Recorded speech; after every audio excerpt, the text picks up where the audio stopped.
Il nous a dit aussi hier dans une brève prise de parole, c'était 3 minutes, c'était pas un grand discours, que la Russie combattait en Ukraine pour ses terres historiques. Et il a appelé la foule à faire hurrah, 3 fois hurrah pour les combattants qui sont sur place. C'était comme une foule qui était là pour saluer son engagement aussi, alors le patriotisme russe en général, cette offensive en particulier.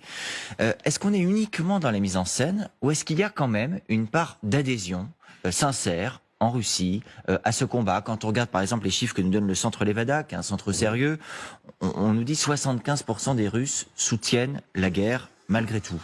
Parce que, en raison de la propagande, en raison de vingtaine d'années de lobotomie complète, d'amnésie du goulag, de remplacement du goulag par une espèce véritablement de crainte d'être anéanti par l'extérieur, n'est-ce pas? Tout ça, c'est le discours poutinien. On en arrive au fait que les Russes sont devenus, oui, on pourrait dire lobotomisés. Il y a une forme de goulag intellectuel en fait. Oui, et puis vous voyez que par exemple la Grande Guerre patriotique, n'est-ce pas, c'est la Deuxième Guerre mondiale, des millions de morts en raison entre autres de l'indigence stratégique de Staline qui ensuite a été présenté comme un généralissime extraordinaire. Eh bien aujourd'hui cette mémoire des morts de la guerre est venue remplacer la mémoire des morts du goulag, et dans ces grandes manifestations qui ont lieu tous les 9 mai, parce que c'est tous les 9 mai qu'on célèbre la victoire sur le nazisme, eh bien, en fait, il y a une espèce de transfusion du sang des morts dans le sang des vivants. C'est le fameux thème chez Poutine de l'armée des immortels.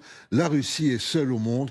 En fait, elle est en but à l'hostilité du reste du monde, mais elle va triompher. Et là, je crois que ce sentiment obsidional, eh bien, les Russes en sont complètement imprégnés, d'où ces 70%.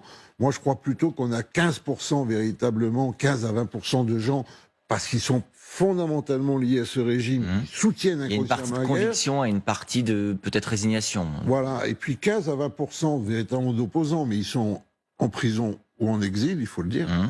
Et puis vous avez un ventre mou qui vit dans la crainte, mais qui pourrait quand même un jour se désolidariser de Poutine, via les femmes surtout, qui voient leur mari partir, mourir au front. D'où l'importance aussi d'une journée comme aujourd'hui. Aujourd'hui, c'est le jour du défenseur de la patrie. Absolument. C'est un jour tout à fait, je dirais, réservé à la sacralisation de Vladimir Poutine, parce que c'est lui le généralissime, c'est lui le rempart, n'est-ce pas? Et il y a un an de cela, pour ce même jour, qui était la veille du déclenchement de l'offensive, le patriarche de Moscou, Kirill, n'est-ce pas, adressait une lettre de félicitations à Poutine, priait pour Poutine dans les vapeurs d'encens comme grand défenseur de la patrie, et il le suppliait d'engager la lutte contre les forces du mal. Donc vous voyez, vous êtes dans une représentation complètement manichéenne, apocalyptique et nihiliste en fait.